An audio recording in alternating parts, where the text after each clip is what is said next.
तो क्या चाइना दुनिया के टैलेंट को अपनी ओर आकर्षित करने के लिए K2 वीजा के नाम से नया वेपन लॉन्च करने जा रहा है। इस वीडियो में हम बात करेंगे चाइना के K2 वीजा के बारे में, जो कि अक्टूबर के महीने में लॉन्च होने जा रहा है, जिसके थ्रू चाइना वर्ल्ड के टैलेंटेड लोगों को चाइना में लाने की कोशिश करेगा। हम बात करेंगे कैसे ये भारत के लिए खतरे की घंटी है, भारत को एक स्टेप लेना होगा इससे बचने के लिए। वहीं कैसे ये अमेरिका को चैलेंज करने के लिए एक कोशिश है, जहाँ पे चाइना टेक सुपरमेसी को हासिल करना चाहता है। कैसे इससे चाइना को टेक सुपर पावर बनने में हेल्प मिलेगी, वहीं कैसे भारत को चाइना से सीखना चाहिए। सो बेसिकली इस वीडियो हम इन सारे टॉपिक पर डिस्कस करेंगे। आपको टाइमलाइन डिस्क्रिप्शन में मिल जाएगा, जहां पे आप अपने इंटरेस्ट के अनुसार वीडियो देख सकते हो। तो बिना किसी देरी के शुरू करते हैं इस बेहतरीन सी वीडियो को। सो गाइस, प्रेजेंट टाइम में चाइना इंडस्ट्रियल रेवोल्यूशन का एक बेस्ट एग्जांपल है। हम ये कह सकते हैं नॉन वेस्ट चाइना एक ऐसी कंट्री है जिसने टेक्नोलॉजी के मामले में वेस्ट को काफी कड़ी टक्कर दी है। हम चाइना को प्रेजेंट टाइम में वर्ल्ड की फैक्ट्री के तौर पे जानते हैं। ये अनुमान लगाया जा रहा है कि 2040 तक वर्ल्ड की 45% जो इंडस्ट्रियल प्रोडक्ट है वह चाइना में बनेंगे। ये एग्जांपल है कि कैसे चाइना वर्ल्ड में एक ग्लोबल पावर के तौर पर निकलते हुए नजर आ रहा है। विश्व में औद्योगिक क्रांति में चाइना की एक महत्वपूर्ण भूमिका है। यही नहीं, जो कि फ्यूचर ईवी का है, जहां पे इलेक्ट्रिक व्हीकल में चाइनीज कंपनी बड़ी बड़ी बेस्ट कंपनी को काफी हैवी टक्कर दे रही है। या फिर हम बात करें एआई के फील्ड की, या फिर हम बात करें टेक्नोलॉजी की, हम बात करें डीप सीक की, जिसने चैट जीपीटी को काफी हैवी टक्कर दिया है। इसी के साथ ही कम कीमत में भी अवेलेबल है। अब इसी तरीके से अपने विकास को आगे बढ़ाने के लिए चाइना ने अपना एक नए वीजा को इंट्रोड्यूस किया है, जिसका नाम है के वीजा, जिसके थ्रू चाइना जो कि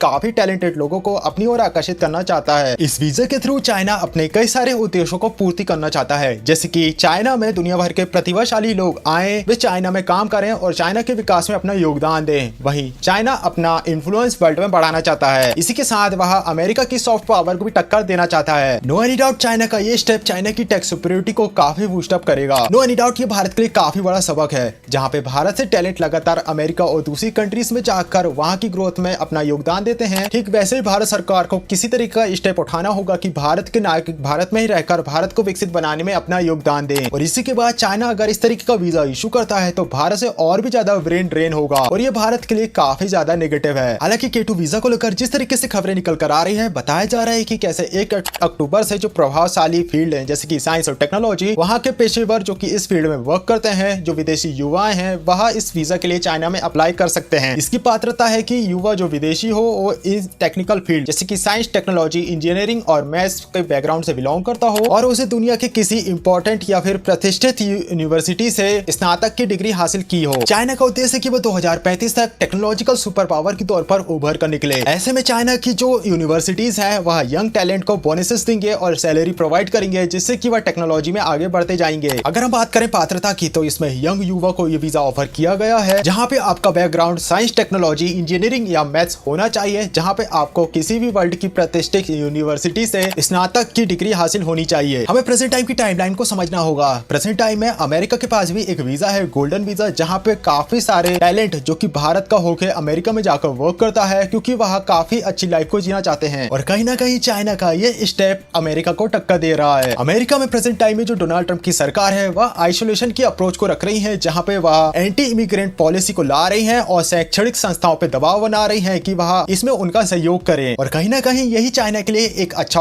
मौका है, जहाँ पे वह वर्ल्ड की प्रतिभाओं को अपनी ओर आकर्षित कर सकते हैं। वहीं प्रेजेंट टाइम में ट्रंप जिसकी अप्रोच है कि गोल्डन वीजा उसी को मिलेगा जो कि पैसे देगा, यानी कि पैसे दो और गोल्डन वीजा हासिल करो। वहीं चाइना जो कि अपने देश में टैलेंट को लाना चाहता है, जो कि फ्यूचर में उसके लिए काफी ज्यादा फायदेमंद साबित होगा। अब हमें यहाँ पे समझना होगा कि कैसे भारत इससे सबक ले सकता है। हम ये बात जानते हैं कि 2035 तक चाइना एक टेक्नोलॉजिकल सुपर पावर बनना चाहता है। प्रेजेंट टाइम में अमेरिका एक बहुत बड़ा टेक्नोलॉजिकल सुपर पावर बन के निकला है, जिसमें एक बहुत बड़ा योगदान है भारत के प्रतिभाशाली लोगों का। भारत के प्रोफेशनल जो कि अमेरिकन इंस्टीट्यूट में बड़ी बड़ी कंपनी से वर्क कर रहे हैं, जिसमें उनका काफी बड़ा योगदान है। हमें यह समझना होगा कि आखिर जो टैलेंट हमारे देश में रहकर देश के विकास में काफी बड़ा योगदान दे सकता था, आखिर वो विदेश में क्यों जा रहा है। भारत जिसे बहुत जल्द यानी 2047 तक एक विकसित राष्ट्र बनना है, तो उसे अपनी नीतियों में काफी बड़ा बदलाव करना होगा। हम इसे एक बहुत बड़ा एग्जाम्पल के तौर पर समझ सकते हैं कि आखिर चाइना विकास तेजी से क्यों कर रहा है। चाइना जिसका R&D यानी कि रिसर्च एंड डेवलपमेंट में कुल GDP का 2.5% खर्च करता है, वही आप सोच सकते हो भारत कितना करता होगा। भारत अपनी कुल GDP का 0.7% खर्चता है, यानी कि चाइना हमसे 1/4 ज्यादा खर्च करता है। यानी तुम समझ सकते हो कि आखिर कौन सा देश ज्यादा अच्छे से ग्रो कर पाएगा। सो प्रेजेंट टाइम में अमेरिका में जो कि विदेशी नस्लों के ऊपर जिस तरीके का दबाव बनाया जा रहा है, कहीं ना कहीं चाइना उस टैलेंट को अपनी ओर आकर्षित कर सकता है K2 वीजा के जरिए। हम बात करें यूएस में फॉरेन कंट्री से काम करने वाले बेस्ट वर्कर की, तो यूएस में 30% इंडियन वर्कर छोड़कर वर्क करते हैं, यानी कि ये वो 30% बेस्ट माइंड है जो कि भारत छोड़कर विदेश में जाकर वर्क कर रहे हैं। सोच कर देखो, अगर ये लोग हमारी कंट्री में होते तो हमारा देश कितने अच्छे से ग्रो कर पाता। कहीं ना कहीं हमें समझना होगा कि आखिर भारत में वो क्या कमी है जिसके कारण भारत के इतने सुपीरियर माइंड भारत के सिटीजनशिप छोड़कर विदेश में जाकर बस रहे हैं। पर सवाल ये उठता है कि आखिर भारत क्या कर सकता है, जहाँ पे हम कुछ बिंदुओं पर विचार कर सकते हैं। सबसे पहले भारत सरकार को एक कॉल टू एक्शन लेना होगा। क्या भारत एक ऐसा वीजा लॉन्च कर सकता है जैसे कि अमेरिका और चाइना लॉन्च करते हैं, जो कि विदेशी प्रतिभाओं को अपने देश में आकर्षित करते हैं। वहीं भारत सरकार ऐसी नीति बनाए जहाँ पे वह अपने घरेलू रिसर्च एंड डेवलपमेंट को बढ़ावा दे और उन पे निवेश को बढ़ाए। इसी के अलावा भारत का टैलेंट जो कि विदेश जाना चाहता है, उन्हें ऐसी सुविधाएं प्रोवाइड करें जिससे कि वह अपने देश में ही रहे। हम उन्हें प्रोत्साहन दे सकते हैं, हम उन्हें अच्छा वेतन दे सकते हैं, सुख सुविधाएं दे सकते हैं और अनुसंधान के लिए अवसर भी प्रोवाइड कर सकते हैं। कहीं ना कहीं हमें इस बिंदु को समझना होगा कि भारत को अगर विकसित राष्ट्र बनना है तो अपनी प्रतिभाओं को अपने देश में रखना बहुत ज्यादा जरूरी है। कहीं ना कहीं ये सर्वश्रेष्ठ प्रतिभाशाली लोग ही अपने देश के विकास में काफी बड़ा योगदान देकर भारत को विकसित राष्ट्र बना सकते हैं। सो गाइस, इस था एक छोटा सा वीडियो जहां पे हमने बात करी चाइना के उस कदम के बारे में जहां पे चाइना वर्ल्ड की प्रतिभाशाली लोगों को अपने देश में आकर्षित करना चाहता है, जिससे कि चाइना बहुत जल्द एक टेक्नोलॉजिकल सुपर पावर के तौर पर निकलकर बाहर आ सके। वही हमने बात करी कि कैसे भारत चाइना से एक सबक लेकर एक अच्छी नीति बना सकता है जो कि हेल्प करेगी भारत को और भी जल्दी विकसित राष्ट्र बनने में। आपका क्या ओपिनियन है इस सारे टॉपिक के ऊपर? कमेंट बॉक्स में अपना ओपिनियन जरूर शेयर करिएगा। वीडियो अच्छा लगे प्लीज वीडियो को लाइक कर चैनल को सब्सक्राइब करिएगा। मुझे प्रेजेंट टाइम में आपके सपोर्ट की बहुत ज्यादा जरूरत है, तो वीडियो को लाइक कर चैनल को सब्सक्राइब कर अपने दोस्तों में शेयर करना बिल्कुल ना भूलें। सो गाइस, मिलते हैं नेक्स्ट वीडियो में, तब तक के लिए बाय।